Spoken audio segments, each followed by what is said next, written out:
Learning how to use hyperlinks in Goodnotes can be a little bit confusing at first because there's different ways that you can do it. Let me show you the 2 different ways that you can use hyperlinks in the Goodnotes app. Now let's learn how to use hyperlinks in Goodnotes, especially in a digital planner.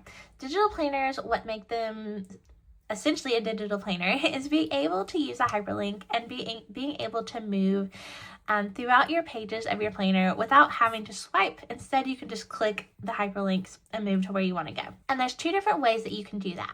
So you can use your Apple Pencil if it is in the read-only mode. And what that means is you can use your Apple Pencil and click on these hyperlinks and move throughout your planner anywhere that you want to go. Whenever you are in read-only mode, you can use your pencil.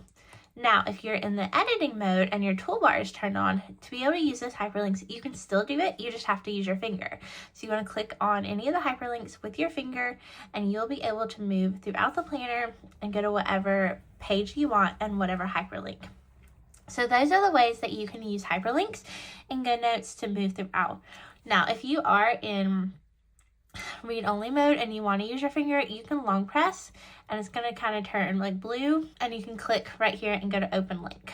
Now that's kind of like a long way to do it, and I don't really recommend it. You just want to either use your Apple Pencil, or if you are in the editing mode, just use your finger.